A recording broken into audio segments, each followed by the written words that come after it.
আসসালামু আলাইকুম friends, welcome to my channel Saramin kitchen. আজকে আমি শেয়ার করছি কাঁচা আমের দারুণ সুস্বাদু একটি আচার, বারমেজ আচার। এই আচারটি এতটা মজার হয় খেতে, বানানোর পর যাকে খাওয়াবেন সে রিকোয়েস্ট করবে বানিয়ে দেওয়ার জন্য। আর আচারটি দেখতেও বেশ ইউনিক, কোনোরকম তেল, ভিনিগার বা রোদে দেওয়ার ঝামেলা ছাড়াই বানিয়ে ফেলা যায়। তো চলুন দেখে নেওয়া যাক। আমি আমগুলি আস্ত ধুয়ে খোসা ছাড়িয়ে নিয়েছি। এখন ছুরি দিয়ে এইভাবে গোল মতো করে কেটে নেব।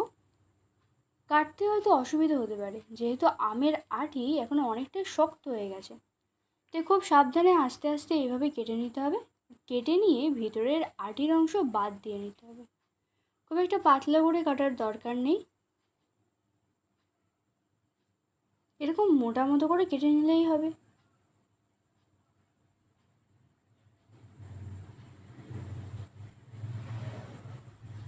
সবগুলো এইভাবে কেটে নিয়ে ভিতরের আঁটির অংশ ফেলে দেব।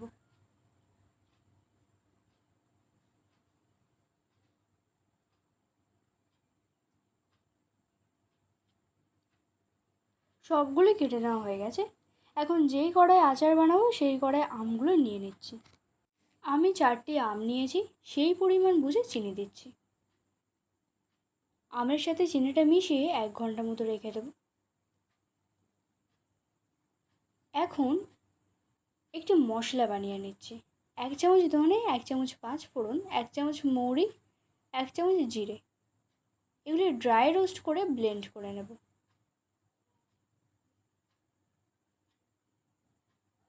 এক ঘন্টা পর চিনিটা গলে অনেকটা জল বার হয়ে গেছে।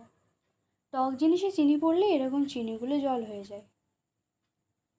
এখন গ্যাসে বসিয়ে গ্যাস অন করে দেব।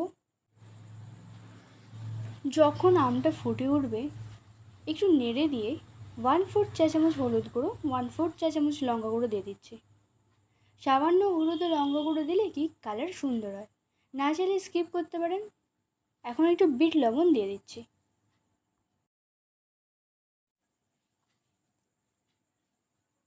এখন আর আমটা নাড়ার দরকার নেই, চিনির রস কমে গেছে, আমটাও সিদ্ধ হয়ে গেছে। এখন 1 চামচ ব্লেন্ড করা মশলা দিয়ে দিচ্ছি।